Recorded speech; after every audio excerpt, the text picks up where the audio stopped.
long enough. 8 minutes, 8 stations of the cross, 46 seconds, 46 nails of pain. Father, into thy hands I commit my spirit. I commit my breath. I can't breathe. On May 25th, 2020, George Floyd, a 46-year-old African-American man, was crucified in Minneapolis, Minnesota, while being arrested for allegedly using a counterfeit bill. During the arrest, a white police officer with the Minneapolis Police Department knelt on Floyd's neck for several minutes. They say it was for 8 minutes and 46 seconds. After he was already handcuffed and lying face down. Floyd had complained about being unable to breathe with the knee on his neck and voiced, "I can't breathe," even as he called out for his mother before he died. This isn't the first time this linguistic refrain was spoken by a Black man in police custody.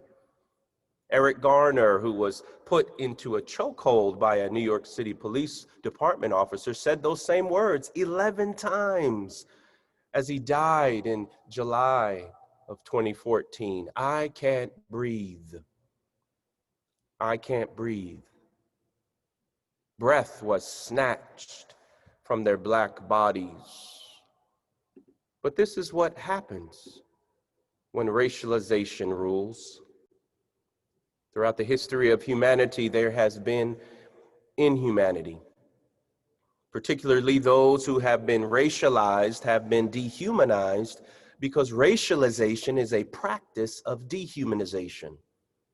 As Andrea Smith writes in her essay, Decolonizing Salvation, raciality is not simply a result of unfortunate stereotypes from peoples of different cultural backgrounds, but the fundamental logic by which certain peoples are placed outside the category of the human.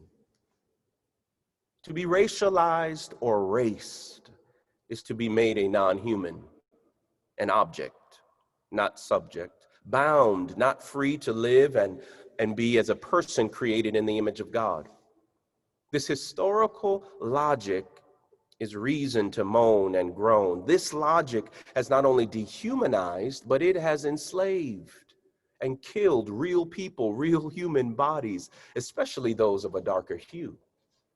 As the spiritual says, many thousand gone. Human beings are gone because their breath was stolen, but their blood cries out from the ground, reminding us of past and present racial iniquities. So what I aim to do in this first lecture is present some of the racialized ways that humans have not been human, but inhumane toward each other. This inhumanity is not solely historical, it is actual, even today across academic institutions, within the theological academy and the church. No place is immune because all of modern history has been erased. And there is no erasing of this reality. Before venturing into a more hopeful theological construction of a helpful pneumatology for handling racism in tomorrow's lecture, it's critical to tell the truth about the practical history of racialization, which is a history of perpetual inhumanity. Thus, with all of creation, we must groan first in the face of racialized inhumanities on the way toward hopeful, more hopeful visions of what can be. So first, the historical inhumanity. Historical slavery of African peoples and really of any human being should never be forgotten. A modern institution of slavery was terror, unjust subjugation, denigration, dehumanization of Black peoples.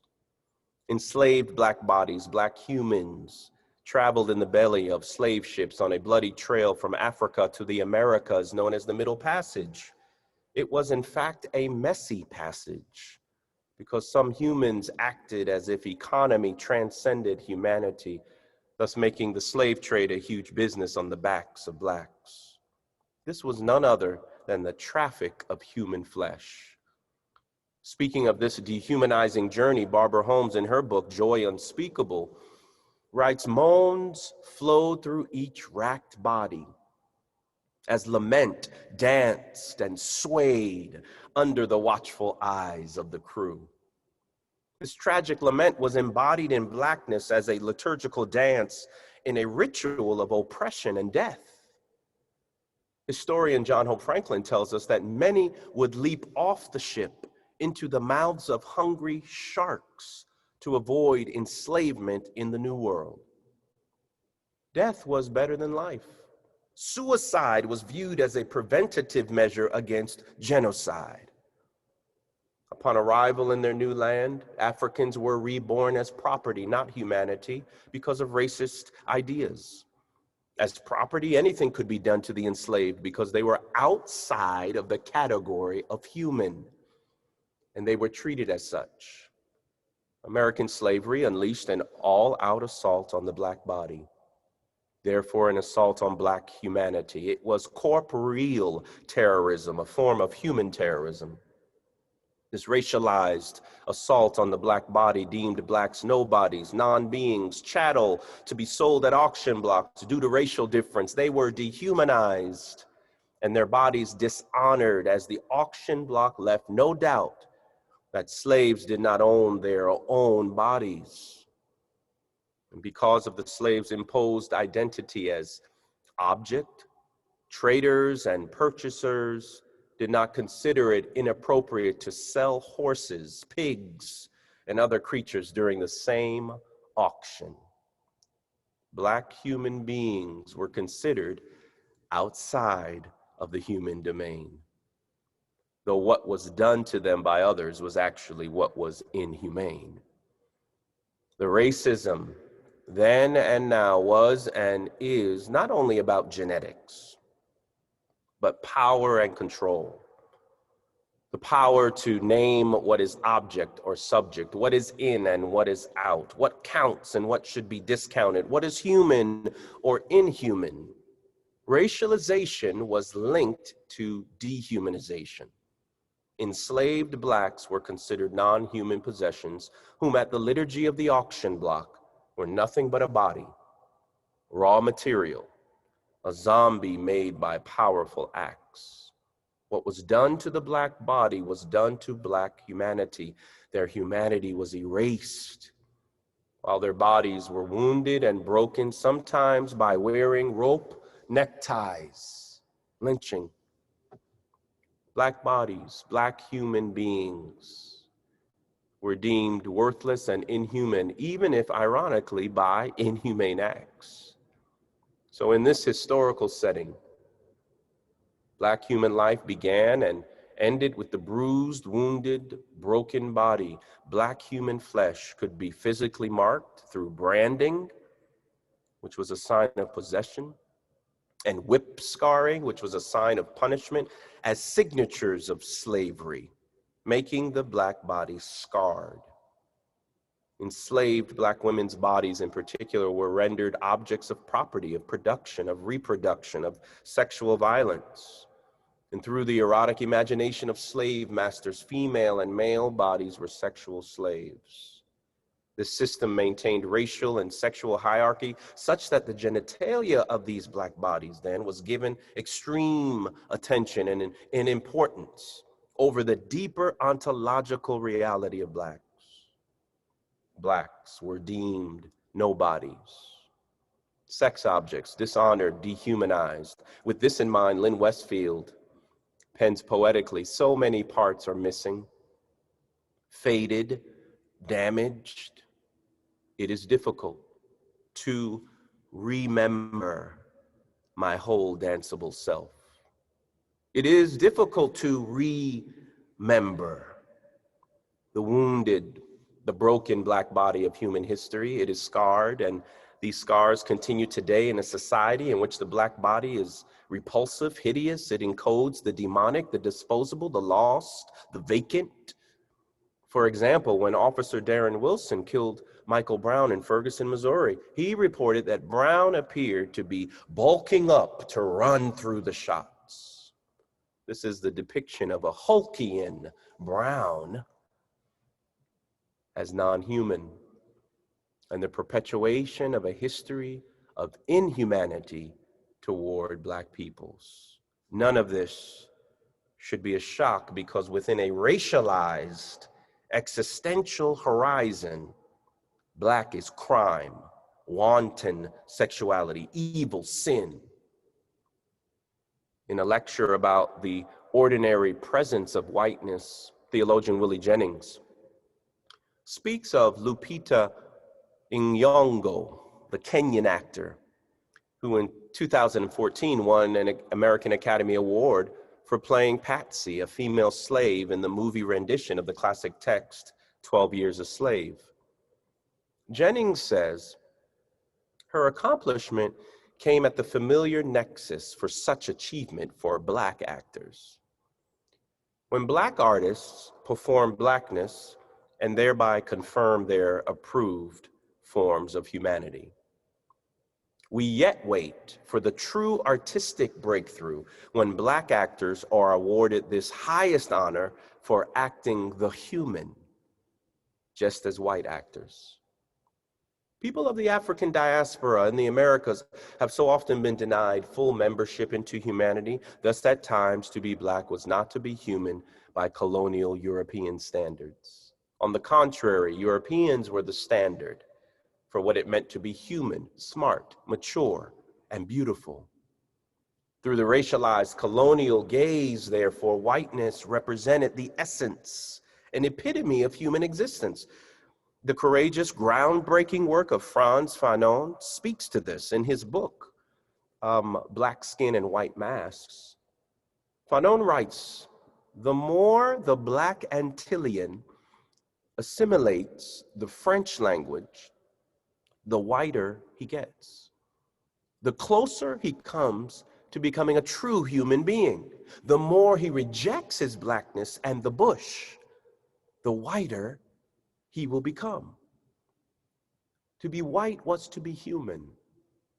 Anything otherwise was non-human, especially Blackness, and was to be escaped, segregated, and ignored. One might strive to wear a white mask to cover up the Black body because it was deemed unacceptable. So Black bodies historically have not been viewed as beautiful, but problematic, and aberration, inhuman. And so these lingering scars of this bloody, brutal, dehumanizing legacy from the past shape the ongoing perception of embodied Blackness. Even writer James Baldwin's father believed Black was ugly, which led to Baldwin's own self-loathing due to his father's impact. So the influence of European Enlightenment philosophy is long. It shapes the contour of human standards, baptizing white skin with all that is good and of God, while non-white skin, Black skin, with unreason, ignorance, savagery, depravity, and mimicry. This racialization propelled dehumanization of Blacks and their dismemberment from the membership of humanity. This legacy of inhumane slavery and its afterlife can be difficult to remember, and literally remember. Often it's impossible to literally, of course, to remember the broken Black bodies of those such as Sam Hose. He was a Black farm laborer in Georgia, who on April 28th, 1899, was charged with killing his white employer over a dispute about wages. And his torture is described like this. Before the torch was applied to the pyre, the Negro was deprived of his ears, fingers, and genital parts of his body. He pleaded pitifully for his life while the mutilation was going on, but stood the ordeal of fire with surprising fortitude. Before the body was cool, it was cut to pieces, the bones crushed into small bits, and even the tree upon which the wretch met his fate was torn up and disposed of as souvenirs. The Negro's heart was cut into several pieces, as was also his liver. Those unable to obtain the ghastly relics direct paid their more fortunate possessors extravagant sums for them. Small pieces of bones went for 25 cents, and a bit of liver, crisply cooked, sold for 10 cents. Racialization leads to demonization, dehumanization, and ultimately destruction. Sam Hose was deemed a nobody, who in the end had no body, due to it being broken, dishonored, and dismembered. Sam was not just wounded, he was obliterated and tossed out of human membership. And this historical, racialized inhumanity, including the demise of Sam Hose and the many thousand gone, was also propped up and endorsed by the legacy of Christianity that only perpetuated a colonized demonization and destruction of the physical black body, thus black humanity. Christian settlers in this country believed they were in the new world by the hand of God for the purpose of saving or maturing those whom they encountered. Jennings again argues that whiteness at that point fused with Christianity, thus blessing racial encasements in which blacks were reduced to bodies and the actions of their bodies. They were not deemed human, even to Christians. These enlightened Christians thought they knew what was best because they knew God, but what occurred revealed that they acted like gods, naming and designating people groups into hierarchical racial categories, stretching from white to black, with the former being the best and brightest, while the latter the dung of humanity. Christian people, missionaries, embarked on a mission through which they became the center on the throne of God. Thus, the history of inhumane slavery is deeply connected with the history of Christianity, rooted in what James Forbes calls the gospel of racial exceptionalism, in which whites are the exceptional, divinely chosen race of people to exert God's will on earth. In this light, the church is haunted by the ghosts of slavery. James Cone once said that theology's great sin is silence in the face of white supremacy.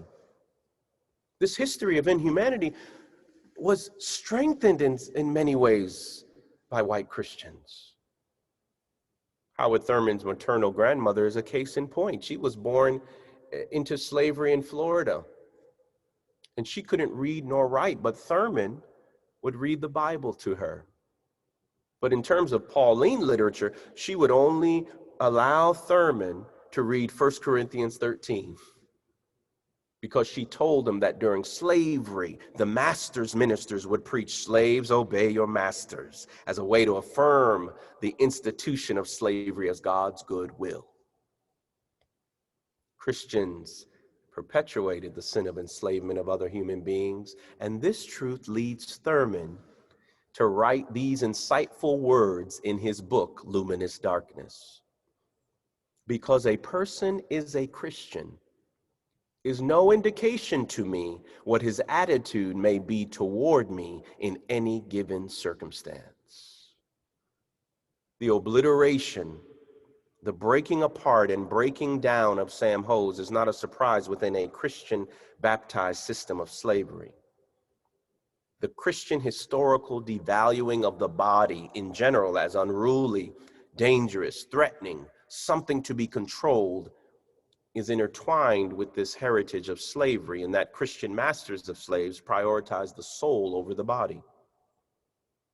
And it's this prioritization that leads to pro-slavery literature, in which the slave of African origin is in theory made in God's image, but it was the unchangeable blackness of the slave's body which signified the demonic.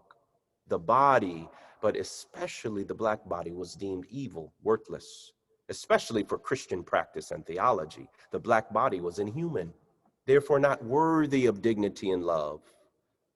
On one hand, there was the white body, the civilized, honorable, beautiful prototype.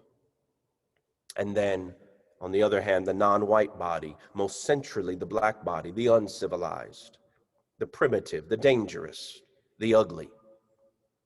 And the doctrine of racial purity and categorical difference and racial hierarchy rendered black as the bottom, as dirt to be stepped on, destroyed, and even mutilated. Racialization led to dehumanization. This is the honest yet brutal dehumanizing legacy of Christianity against black bodies and black humanity. Black bodies, black humanity have been devalued, and a Christian context or theology has made no difference as it relates to the treatment of racial difference. Again, as Thurman says, because a person is a Christian is no indication to me what his attitude may be toward me in any given circumstance. Christian or not, this historical inhumanity is perpetual because racialization floods the earth and many sectors of society, including our institutions. Racism is in the air we breathe, in the soil on which we stand, wherever we may find ourselves. The historicity of raciality bleeds into our present existential reality. Universities, seminaries, and other educational entities are like churches when it comes to ongoing racism and the struggle for racial justice. Over the last 8 years or so at Duke University, I have seen, to use the homiletical grammar of Paul Scott Wilson, the trouble of historical inhumanity played out all over campus. The church may be in dozens of splinters, as Thurman says, but so is the world, including our educational institutions. Duke, like many other universities, is an institution of the American South. As such, and along with the entire United States, there are the ongoing struggles related to what W.E.B. Du Bois called in his 1903 book, The Souls of Black Folk, the problem of the 20th century, that is, the problem of the color line. As former Duke President Richard Broadhead said in an address to the faculty called Duke and Race in March of 2012, he says, racial discrimination was once the official practice of this school, as it was of the surrounding region and de facto much of this land. Duke, like many other institutions, has been infected with the disease of racism despite its religious roots. The perpetual problem of a colonial racial hierarchy and categorization leads to the eventual dehumanization of the other. This racialization defines who counts and what counts, and who is truly human and of value, and who is a problem. What Du Bois didn't realize is that he was a seer, because this problem continues well into the 21st century at major research universities. The problem of the color line continues to color the tone of human relations and politics on college campuses.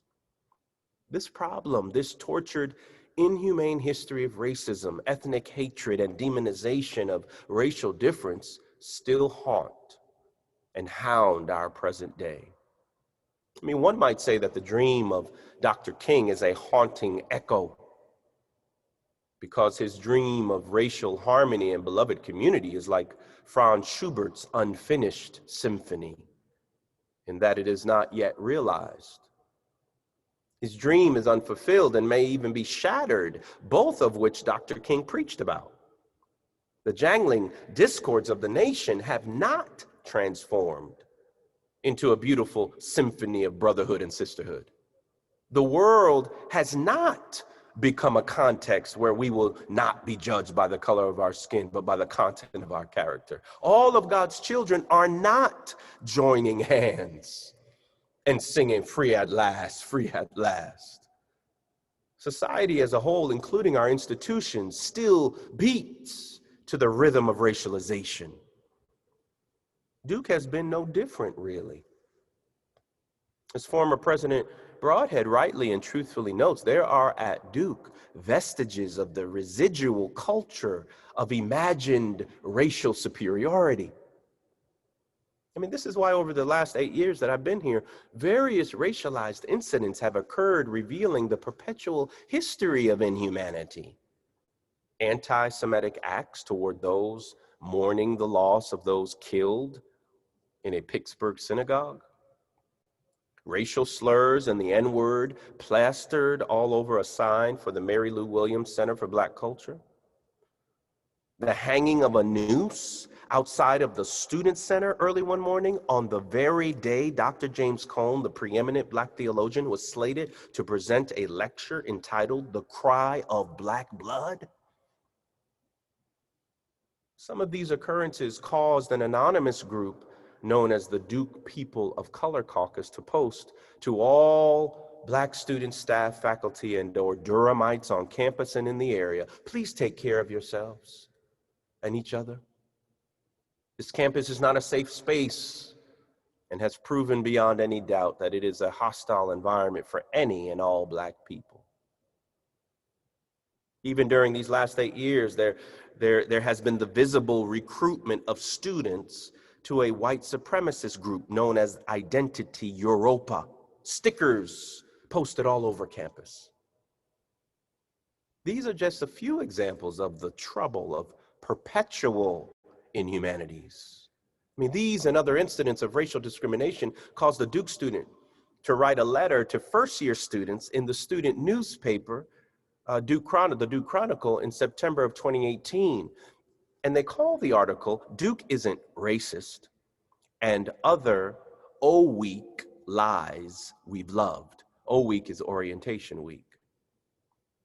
And in that, part of that, it says, "Dear first-year student, it's embarrassing to say, but here it is. We're not who you thought we were. We're like a kid caught with her hand in the cookie jar, except our cookie jar is an extensive history of hate speech. And also, there are no cookies involved. Whether it's the N-word scrawled on a door at 300 Swift or posted on a Snapchat story or a noose hanging from a tree on the Bryan Center Plaza, it's clear that Duke and racism have quite a history. Hate speech here is like an ex-boyfriend from a bad breakup. Our official stance is that we've moved on because we're too good for him, but there's still a part of us that keeps coming back for more. Why can't we solve these problems? Maybe because we're afraid for people to see us struggle. All of these Duke episodes reveal that we are still in dozens of splinters, still dealing with the problem of the color line, the divides across races and ethnicities. Thus, the inhumanity has not ceased. It still haunts us. And the world, as we know, this nation, as we see, is hurting. Poet Warson Shire describes holding a world atlas map on her lap and running her fingers across the whole world on that atlas map. And she whispered the question, "Where does it hurt?" And the world answered, "Everywhere, everywhere, everywhere." It hurts, even at the front doors of a church. As noted already, the historical inhumanity of racialization and its associated enslavement of Blacks was blessed by many parts of the church. Thus, it shouldn't surprise us that what was at the door of Duke University Chapel.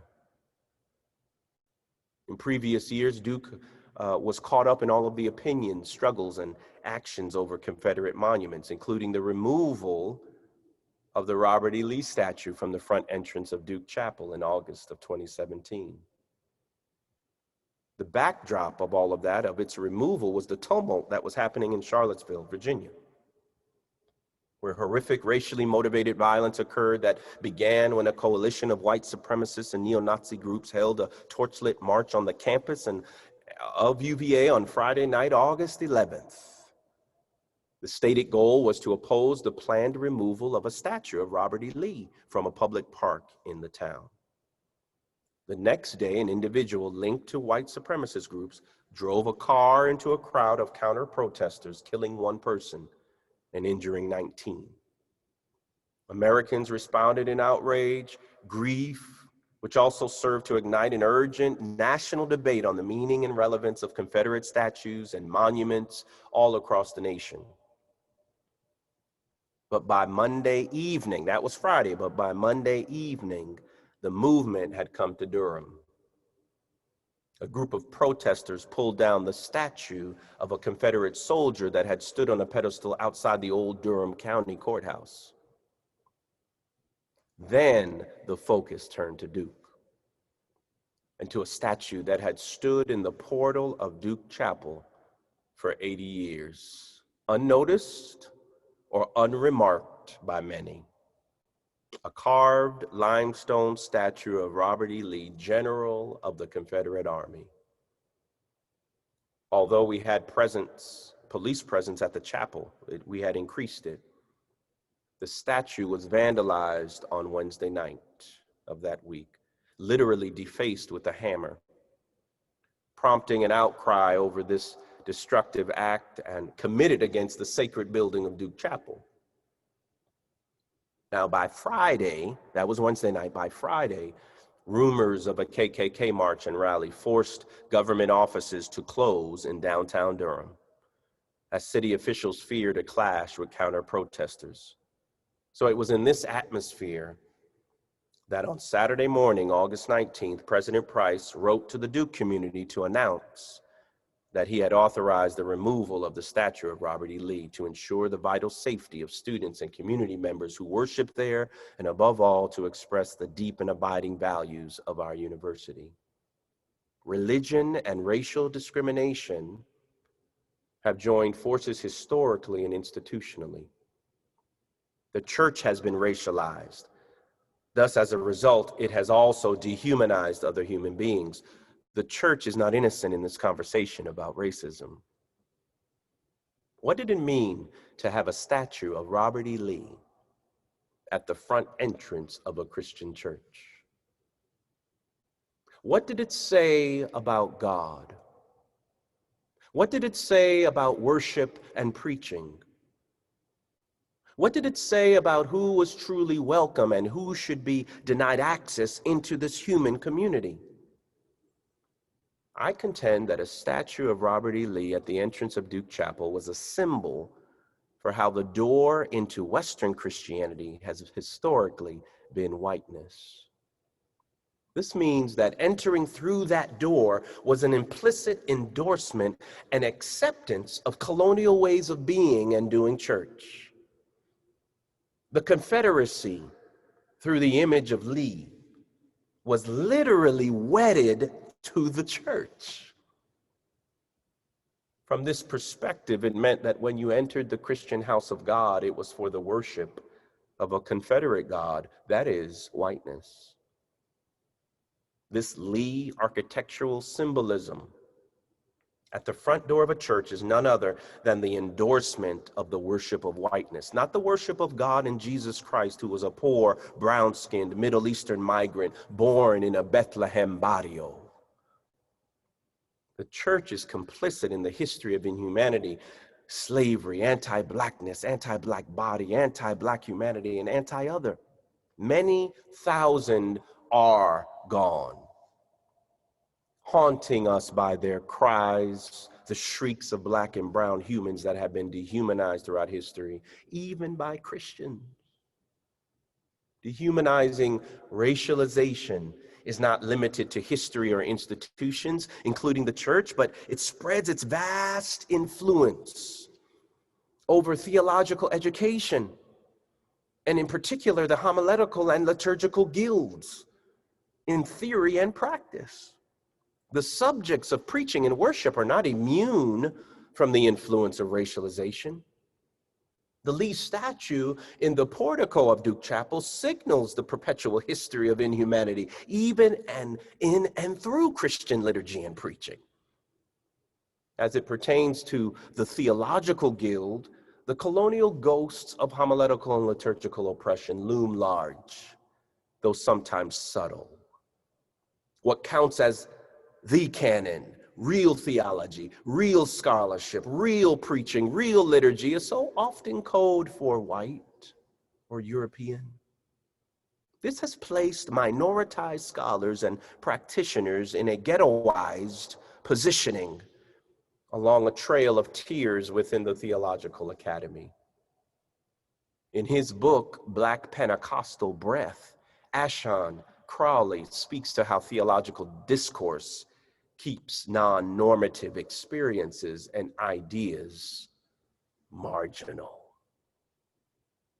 A perpetual history of inhumanity invades theological education, though God's embrace of humanity through the incarnation hugs all human beings. A colonial white standard is normalized in the guild and taken for granted, and is thus invisible and preferable. So-called alternative thought is judged against this standard of what is considered to be the epitome of intellectual rigor. Thus, some may engage in a phantom assimilation or scholarly mimicry of a mythical white male subject as a method to reach the status of fully human and full maturity as a thinker. Toni Morrison teaches about the invisibility of whiteness as a fishbowl that contains the fish and water. And so through this imagery, it is the context for all meaning. And it sets the norms and the categories for theological thought and practice. What is not it is alternative, marginal, not integral to the core of human intellectual endeavors. But it is never really named or made explicit. It is just assumed as pure, normal, beautiful, and human. Hiram Kim Cragg, who teaches in Toronto, writes of how this invisibility works in the academy, whether in homiletics or other disciplines. She notes, for instance, how rare it is for white authors to self-locate in their writing, whereas racialized scholars often face some pressure to self-declare. Racialized scholars' work is often seen as marginal to the core curriculum and perhaps only relevant for a small subgroup, not for everyone. Whereas white scholars who are deemed the authorial norm are presented as teaching everyone, all people, all races, all ethnicities. In this way, they represent the essence of theological education at its best.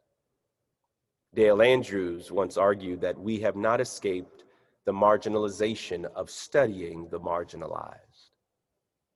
White homileticians, the legends, even my own mentors, are often silent about their social location and whiteness because it is just assumed that they are the premier human thinkers and writers for all people. Their race and ethnicity are invisible and normative, and anything compared to their work or anyone different compared to their humanity is seen as exotic. The real scholar, the real human, is assumed to be pure, white as snow, if you will, therefore invisible, and does not carry the burden to be named explicitly because their racial status is the fishbowl for the water in which we swim. Blackness and brownness, racial difference are other, marginal to the mainstream of academic life, thus marked explicitly on the page as Black bodies were marked and branded on their bodies during slavery. The work of Black and other minoritized scholars are highlighted as an alternative theology, hermeneutic, or homiletic, as opposed to that which is deemed normative, holy, and human. Racialized scholars are made hyper-present in order to be seen and categorized, made a clear target for marginalization and objectification within the human race. But it's not only in theory or scholarship do we see the perpetuation of inhumanity, but in liturgical practice as well. Jennifer Brooks testifies in first person to how the missionaries in the Caribbean and Trinidad in particular changed the nature of African peoples with respect to their worship practices, from that of open and exuberant joy to somber, sedate, repressed, and even silent worship. From her own experience, she speaks of the repression of ecstatic outbursts, including the noise of clapping, the complete covering of women with long sleeves, long dresses, the naming of drums as an instrument of the devil, and the use of hierarchy of colors, where white was the purest and used to enforce a hierarchy of people. And then closer to our time, Claudio Carvallis raises the question, what is common in our common worship? When he offers a critique of the process of renewal for the Book of Common Worship within the PCUSA. Carvallis writes that white reasoning has placed us all minorities into the fringes of the work of the people. We, the colored, he says, racially and sexualized minorities are at the receiving end of this work, turned into peripheral categories by universal white reasoning. As minorities, we are expected to receive the wisdom of our white brothers and sisters, ritualizing our loves and faith according to the grounds of wisdom and tradition handed to us. He continues, the point here, he says, is not to dismiss the wisdom collected in the Book of Common Prayer, but to expand the notion of what is common, to open the spaces for other wisdoms, practices, and thinking from a plethora of minority people historically colonized and designated improper, where liturgies are often considered low liturgy, popular, contextual, or even cultural liturgies, as if the so-called universal liturgy we do is not also cultural, contextual, and so on. He argues that European colonizers othered non-whites and the stranger was to be denigrated, turned black. Anyone who was not white was thrown into blackness, which serves to form and define the opposite of whiteness. And so for his purposes, this includes indigenous people, Africans, Latin Americans, Asians, and any other. His piercing question for the Book of Common Worship planners is, what is the measurement of humanity we are going to reflect and put forward? In other words, how broad is the beauty in the book? How wide is God's mercy? He asked if liturgia, liturgy, is the work of the people, what kind of people are we talking about? Who and where are they? Is this the work of the people we were or the work of the people we will become? He brings to our attention that there are liturgical canons and regimes at play in the life of the church. There are the liturgical police in our congregations as it relates to time and space, the use of the body, language, and structure. And these liturgical police control what it means to be humans worshiping God. And from this perpetual history of inhumanity, there are invisible standards and norms present that may never be articulated, but are nonetheless real, a real presence. Certain songs, certain prayers, certain movements, certain bodies, certain colors are not central, not deemed worthy or human enough to be utilized in meaningful ways, except perhaps only on special Sundays. There was a special Sunday at Duke Chapel in April 2014. The historical, institutional, homiletical, liturgical haunting of perpetual inhumanity became personal on that day. After the 11 a.m. service, I heard words that unsettled me and still haunt me.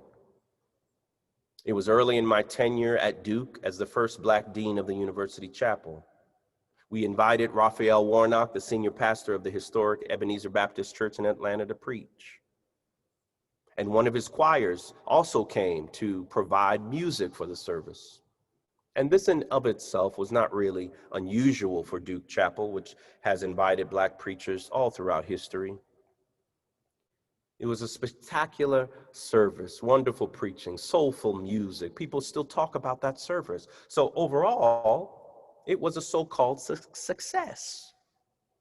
But it's what I learned after the service that has haunted my soul, propels me forward in my future work, ministry, and scholarship. After the service, when I reached home, my wife told me that my daughter Mariah, who was only 12 years old at the time, asked her a question during the service. She leaned over to her mother, my wife, and asked her this: "Is Daddy going to get fired?" What would make a 12-year-old girl, after seeing and hearing Blackness in sermon and song at Duke Chapel, ask this question: "Is Daddy going to get fired?" My initial response to my daughter after learning about this was, "Well, baby, if I get fired, they don't need or want me here." Is Daddy going to get fired? No one had said anything to her, as far as I know, to make her raise this piercing question, and to be honest, it pierced my heart. And I thought, what did I bring my family to? It was a predominantly white, Christian, mainline worshiping congregation rooted in the white Anglo-Saxon Protestant tradition, an academic elitist university chapel that is Anglophile. This I knew. But I never thought that such a question would spill out of the mouth of a 12-year-old girl, my daughter. Her question has haunted me. Is Daddy going to get fired? Was it the soulful gospel sound with its distinct cultural harmonies at a higher volume? Was it the collective darker hues and leadership and an unconscious, conscious awareness of how communal Blackness has historically been viewed as a threat? Was there a sense that an invisible liturgical, theological, cultural, racial, ethnic, denominational fence had been erected, not for dogs, but for racial, ethnic difference? Did she sense the white policing gaze and know that difference and diversity are often demonized and ultimately destroyed, so now Daddy was going to lose his job?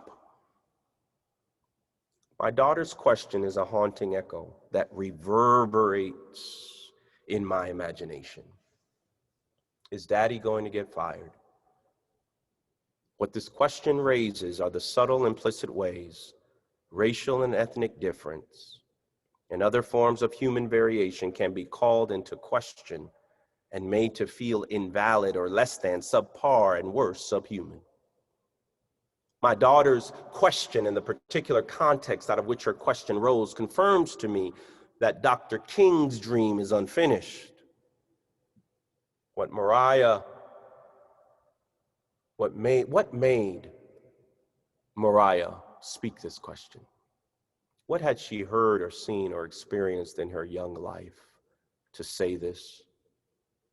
In many ways, this experience and question, along with the more explicit, blatant accounts of historical racism, affirm the idea that although there is abundance scientifically and technologically, and we have advanced in many ways, there is still a poverty of spirit at play in contrast to this. That is, our technology has outpaced our morality, our spirituality, and our humanity.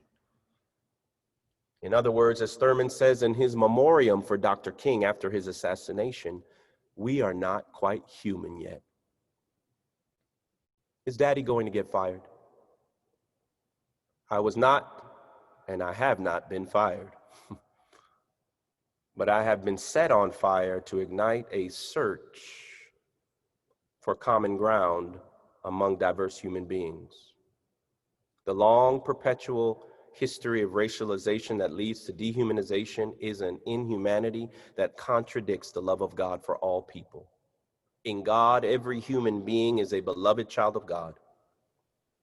However, in the backdrop of human history, those who are racially and ethnically different have generally been treated as less human than whites. And sadly, Christians have perpetuated this sin, although it has nothing to do with God, the Spirit, nor the unconditional love of Christ. This perpetual inhumanity has been the fishbowl for centuries outside and inside the church, and many thousand have drowned been destroyed like Sam Hose, or have had the breath kneed out of them like George Floyd. This is the truth, and the truth will set us free. Set us free to be transformed by the Holy Spirit of Pentecost. Because when the Spirit performs, something new forms for the world, for the church, for our life together.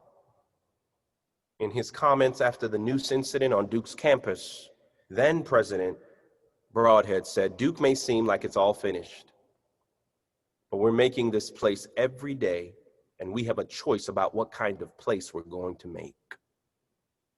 The same is true for all of us. We have a choice about what kind of world we are going to make, and by our words and actions, we are making it every day. We make the places where we are. We make the world how we dream it to be. If we dream a world of a beloved human community, one in opposition to racialization, in the power of the Spirit, we will fully embrace humanization so that all people can finally breathe. The historical, perpetual, racialized inhumanity raises this question for all of us on this Friday evening. What kind of place are we going to make? My deepest hope is that we will make a human one. Thank you. I invite everyone to unmute at the moment and express their appreciation to Luke Powery for this lecture.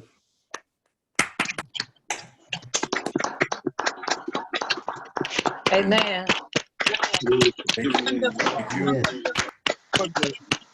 Thank you. Praise God. Praise God. Awesome. It's very good.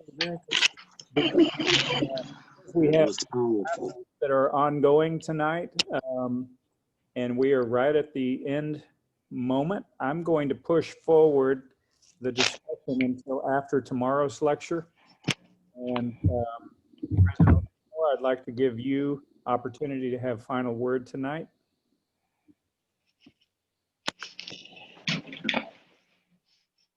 Thanks be to God for the word that has come forth with power, with precision, and with passion. Amen. Amen.